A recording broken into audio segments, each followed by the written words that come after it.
titre de la thèse de Lucille. Donc, c'est mise en place d'une procédure pour l'analyse de données GPS et accéléromètre pour la valorisation du pâturage chez les bovins laitiers. Et tout ça sans respiration. Bien. Est-ce que Ah oui, merci. Parfait. Lucille, est-ce que tu es prête? Oui.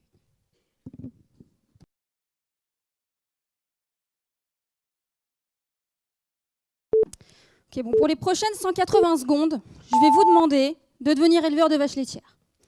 Bon, donc vous êtes éleveur de vaches laitières, donc vous produisez... Bah oui, du lait, mais pas que. Vous le produisez en respectant le consommateur, la nature, l'environnement. Et je sais que c'est compliqué de tout gérer.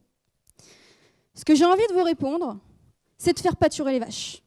Faisons-leur manger de l'herbe.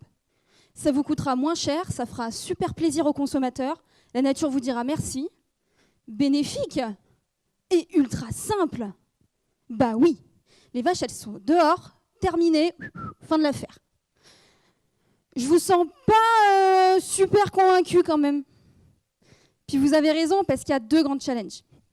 Le premier, c'est de vérifier qu'elles font toujours autant de lait alors qu'elles ne mangent plus au bâtiment. Et le second, c'est de s'assurer qu'elles vont toutes bien alors que vous les voyez moins puisqu'elles sont pratiquement tout le temps dehors. Alors oui, je lis bien la détresse dans vos yeux à l'idée de passer jour et nuit dans les parcelles à surveiller les vaches. Mais rassurez-vous, mon laboratoire et moi-même travaillons sur une solution potentielle. Parce qu'en parallèle de ce retour aux systèmes herbagers, nous vivons aussi l'essor fulgurant du numérique.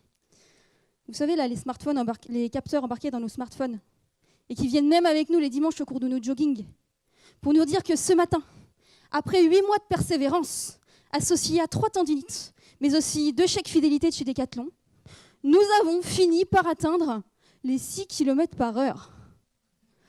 Et bien là, je me dis, et si on mettait un smartphone dans la poche des vaches pour savoir elles aussi ce qu'elles font de leur journée? Et ce qui reste à faire, c'est de passer d'une information d'un capteur d'activité qui, en gros, vous dit la vache se déplace actuellement avec une accélération de 0,5 fois la constante gravitationnelle sur l'axe antéro-postérieur, à une information de sortie qui serait du type la vache là-bas a passé 11h32 minutes et 13 secondes à pâturer aujourd'hui, mais elle ne s'est jamais couchée ici. Ouais, bien, c'est là que j'introduis la partie algorithme de mon travail de recherche. On va entraîner un algorithme à déduire des comportements de vaches à partir des capteurs d'activité. Et entraîner un algorithme, c'est comme préparer un lycéen pour le bac, en le faisant répéter tous les jours, pour que son cerveau crée les connexions entre la réponse et la question. Et un jour, il n'aura besoin que de l'énoncer pour l'amener naturellement à sa solution, parce que ça lui apparaît désormais comme une évidence. Parce que c'est ça ce que fait un algorithme. Apprendre pour mieux comprendre le monde qui nous entoure et le prédire. Et donc, lorsque nous saurons ce que font les vaches sur les parcelles, peut-être qu'avec encore un peu de travail, on saura dire si une vache a un problème ou bien si... Attendez 2 secondes, pardon. Oui. Ah bah c'est la vache à la droite de la haie, dis donc. Et qui me dit Hashtag j'ai trop chaud. Hashtag ici c'est pas bon. Hashtag ton pitch.